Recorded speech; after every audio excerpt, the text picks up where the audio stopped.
धन्यवाद सभापति महोदय। आज मैं यूनियन बजट 25-26 पर अपनी बात रखने के लिए खड़ी हूँ।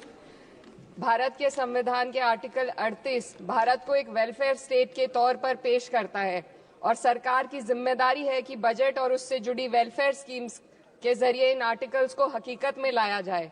इसलिए यूनियन बजट सिर्फ एक आंकड़ों की किताब नहीं, बल्कि सरकार की प्राथमिकता और वेलफेयर स्टेट के संविधान से जुड़ी वफादारी का आईना है। सरकार की जिम्मेदारी है कि इकोनॉमिक पॉलिसीज, जिनमें बजट भी शामिल है, ऐसी बनाए जाए जो गैर बराबरी को कम कर सके और सबसे ज्यादा गरीब वर्ग को सहारा दे। बजट वो लाइफलाइन है जिससे शिक्षा, स्वास्थ्य, पेयजल, सोशल सिक्योरिटी, SC/ST माइनॉरिटी, गरीबों की भलाई के लिए स्कीमें चलाई जाती है। मगर ये बजट को देखकर महसूस होता है कि ये भविष्य के निर्माण से ज्यादा हेडलाइन बटोरने का एक दस्तावेज है। इससे सबसे ज्यादा प्रभावित होने वाली वही लोग पीछे छूट रहे हैं जिन्हें सरकार के सहारे की सबसे ज्यादा जरूरत थी। वो किसान जो बढ़ती लागत से परेशान हैं, वो नौजवान जो बेरोजगारी का सामना कर रहे हैं और वो औरतें जो निजामती रुकावटों से जूझ रही हैं और वो गरीब जो महंगाई के बोझ के तले दबे हुए हैं। This government is proudly marketing the income tax exemption of 12 lakhs. But the question is, how many Indians even earn that much to benefit from it? Only 2.2% of Indian population pays direct taxes, whereas no relief has been given in regards to indirect taxes, the burden of which falls on everyone, especially the poor and weaker section of the society. This clearly shows that this is not an inclusive budget. GST की ऊंची दरों ने आम आदमी की कमर तोड़ दी है। जरूरत इस बात की है कि खाद्य सामग्री, दवा, स्कूल की किताबें और जरूरत की चीजों पर टैक्स कम किया जाए। पेट्रोल, डीजल पर टैक्स कम करने की कोई कोशिश नहीं हुई, जिसका सीधा असर हर नागरिक पर पड़ता है। आर्टिकल 41 कहता है कि सरकार को ये कोशिश करनी चाहिए कि वो अपनी इकोनॉमिक हालात और रिसोर्सेज के हिसाब से लोगों को रोजगार दे। इस बजट ने बेरोजगारी दूर करने की दिशा में कोई ठोस उपाय नहीं दिया है। नई नौकरियों की बात तो छोड़िए, जो पहले से थी वो भी खत्म होती जा रही हैं। स्किल डेवलपमेंट प्रोग्राम के नाम पर करोड़ों खर्च किए जा रहे हैं, मगर सवाल ये है कि ट्रेनिंग लेने के बाद कितने नौजवानों को असल में नौकरी मिल रही है। सरकार के पास इसका भी कोई आंकड़ा नहीं है। सरकारी विभागों में लाखों पद खाली हैं, मगर भर्ती का कोई प्लान नहीं है। आर्टिकल 45, जिसके द्वारा सरकार की जिम्मेदारी है कि हर बच्चे को 6 साल की उम्र तक फ्री और जरूरी तालीम मिले ताकि उनका बुनियादी तालीमी डेवलपमेंट सही से हो सके, जिसको संसद ने शिक्षा का अधिकार अधिनियम बनाकर और भी मजबूती दी थी, परंतु इसकी जमीनी हालत क्या है वो किसी से छुपी नहीं है। नगरीय क्षेत्रों में सरकारी स्कूलों में शिक्षक न होने की वजह से स्कूल बंद हो रहे हैं तथा दूरस्थ ग्रामीण क्षेत्र के स्कूलों में टीचर ही नहीं पहुंच पा रहे हैं। सरकार कह रही है कि डिजिटल इंडिया और AI से तालीम का इंतजाम होगा, मगर जरा जमीन पर देखिए, उत्तर प्रदेश में सिर्फ 22% सरकारी स्कूलों में कंप्यूटर है। मेरे संसदीय क्षेत्र कैराना में कई सरकारी स्कूल शिक्षक न होने की वजह से बंद हैं और मदरसा एजुकेशन के बजट में 57% की कटौती कर दी गई है। क्या यही सबका साथ सबका विकास है? इसी तर्ज पर अस्पताल हैं जहां पर डॉक्टर नहीं है। आर्टिकल 47 अच्छी सेहत और जिंदगी के स्टैंडर्ड को बेहतर बनाने की आवश्यकता पर जोर देता है। राज्य की जिम्मेदारी है कि लोगों की सेहत और उनके वेलबींग को बेहतर करने के लिए जरूरी कदम उठाए, लेकिन हकीकत यह है कि इस बजट का सिर्फ 2% ही आम जनता तक पहुंच पाता है। शामली जिले में 84 डॉक्टर की पोस्ट स्वीकृत है, मगर सिर्फ 29 डॉक्टर काम कर रहे हैं और गायनोकोलॉजिस्ट मात्र 1 है। दवाइयों की कीमतें बढ़ती जा रही हैं, मगर गरीबों के लिए कोई राहत नहीं है।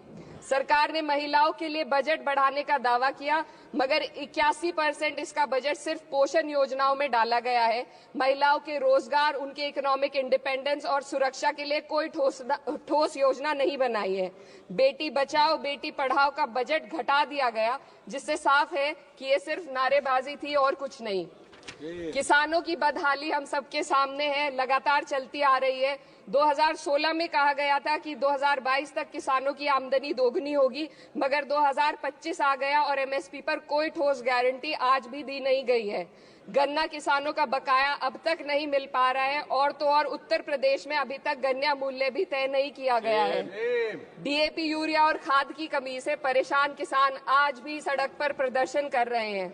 मजदूरों के लिए जो सबसे बड़ी योजना मनरेगा थी, सरकार कहती है कि मनरेगा ग्रामीण भारत की रीढ़ है, मगर बजट में कोई भी बढ़ोतरी नहीं मिलना बहुत शर्मसार है। औसतन 44 दिन का ही रोजगार मिल रहा है, जबकि स्कीम 100 दिन की गारंटी की होती है। भारतीय रेलवे देश के लोगों की जीवन रेखा है और इसी से यहाँ के लोगों की आर्थिक एवं सामाजिक जिंदगी चल रही है।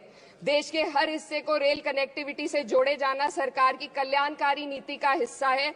मेरे संसदीय क्षेत्र कैराना के रेलवे से जुड़ी 2 मांगे लंबे समय से लंबित हैं।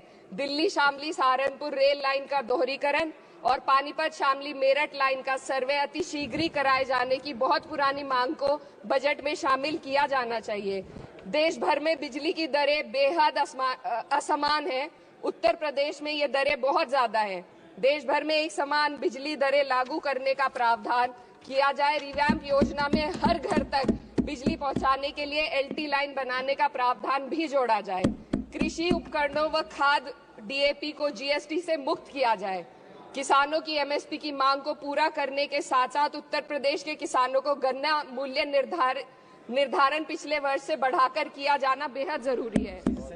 जनपद शामली व मुजफ्फरनगर को एनसीआर में तो शामिल किया गया है, परंतु वहां पर कोई विकास नहीं हुआ तथा उसको कोई भी लाभ नहीं मिला है। वहां के लोग सिर्फ प्रदूषण के बाध्यकारी नियमों से परेशान हैं, इसलिए दोनों जनपदों को एनसीआर की सीमा से बाहर किया जाना चाहिए। मेरे संसदीय क्षेत्र में मैं कुछ चीजें बजट स्पीच में ऐड करना चाहती हूँ। एक, ट्रॉमा सेंटर और जिला अस्पताल के अपग्रेडेशन की भी मांग है। जनपद शामली और सहारनपुर में एक महिला डिग्री कॉलेज खोला जाए। कैराना में सर जस्ट कंक्लूडिंग, यमुना नदी के घाट पर सौंदर्य कार्य का भी कार्य जोड़ा जाए।